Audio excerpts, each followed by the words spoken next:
Mutual ఫండ్లో invest చేసిన తర్వాత ఆ డబ్బులు మొత్తమే పడిపోతే మనం ఏం చేస్తాం? సంవత్సరాల కొద్దీ మా డబ్బులు పెట్టినాము, దాని తర్వాత ఎప్పుడో ఒకసారి మన డబ్బులు మొత్తం సున్నా అయితే ఏం చేస్తామని కొందరికైతే డౌట్స్ ఉన్నాయి. ప్లస్ చాలామంది అయితే నువ్వు గ్యారంటీ ఇస్తావా నా డబ్బులు పడిపోవు అని కొందరైతే క్వశ్చన్ అడుగుతూ ఉంటారు. సో దీన్ని మనము క్లియర్గా అర్థం చేసుకుందాం. ఫస్ట్ మనకు మ్యూచువల్ ఫండ్స్కి స్టాక్స్కి డిఫరెన్స్ ఏందో అర్థం చేసుకోవాలి. స్టాక్స్ అని అంటే మనము ఒక్క కంపెనీలో డైరెక్ట్గా ఇన్వెస్ట్ చేస్తున్నాం అని అర్థం. ఆ కంపెనీకి కనుక ఏమైనా అయిందనుకోండి, మన డబ్బులు కూడా నష్టపోయే అవకాశం ఉంటుంది. కానీ మ్యూచువల్ ఫండ్స్ అనేటివి డిఫరెంట్.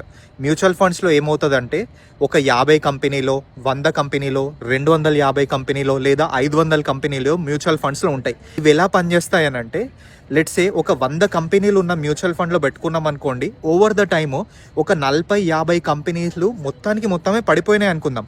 కానీ ఇంకో 40-50 కంపెనీస్ ఉంటాయి చూసినరా, అవి మన డబ్బులని పైనకి తీసుకెళ్తాయి. అందుకనే మ్యూచువల్ ఫండ్స్లో యావరేజ్ రిటర్న్స్ని కూడా 12 నుంచి 14-15% అని అంటాం. ఎందుకు అనంటే అన్ని కంపెనీలు ఒకటేలాగా పర్ఫామ్ చేయాయి. కొన్ని కంపెనీలు 100-200% రిటర్న్స్ ఇస్తుండొచ్చు, కొన్ని కంపెనీస్ 10-20% రిటర్న్స్ ఇస్తుండొచ్చు. ఇవన్నిటి యావరేజ్ కూడా ఓవర్ ద టైం తీసుకున్న తర్వాత మనము రిటర్న్స్ అనేటివి క్యాలిక్యులేట్ చేసుకుంటాం. మరి మ్యూచువల్ ఫండ్స్లో ఇన్వెస్ట్ చేస్తుంటే ఎంతకాలం ఇన్వెస్ట్ చేయాలి, లంసమ్ ఇన్వెస్ట్ చేయాలా లేదా ఎస్ఐపి ద్వారా ఇన్వెస్ట్ చేయాలా అని అంటే, ఫస్ట్ ఎంతకాలం ఇన్వెస్ట్ చేసేది మన గోల్స్ బట్టి ఉంటుంది. ఆ గోల్స్ బట్టి మనము ఎలాంటి మ్యూచువల్ ఫండ్స్ సెలెక్ట్ చేసుకోవాలో తెలుసుకోవచ్చు. గోల్స్ అంటే short term goals, long term goals, 2 రకాల గోల్స్ అనేవి ఉంటాయి.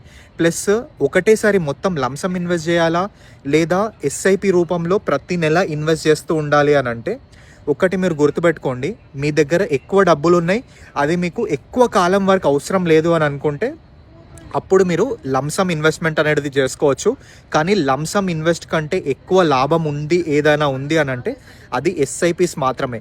ఎస్ఐపిస్ ద్వారా ఏమవుతుంది అని అంటే, నేను దీన్ని సింపుల్ ఎగ్జాంపుల్ చెప్పాలి అని అంటే, ఒక ఉల్లిగడ్డల ఎగ్జాంపుల్ తీసుకుందాం.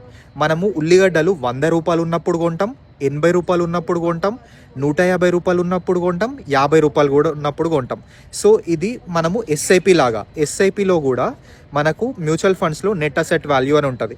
సో ఈ ఎన్ఏవిస్ అనేటివి ఒకటి 100 రూపాయలు ఉన్నప్పుడు కొని ఉండొచ్చు, 110 ఉన్నప్పుడు కొని ఉండొచ్చు, 90 రూపాయలు 80 రూపాయలు ఉన్నప్పుడు కూడా కొని ఉండొచ్చు. దీనివల్ల ఏమవుతుంది అని అంటే మన యావరేజ్ రేట్ అనేది తగ్గిపోతుంది. అదే కనుక మనం ఒకటేసారి పెట్టామనుకోండి, మొత్తం కలిపి మనము 100 రూపాయలు ఉన్నప్పుడే కొంటున్నాం.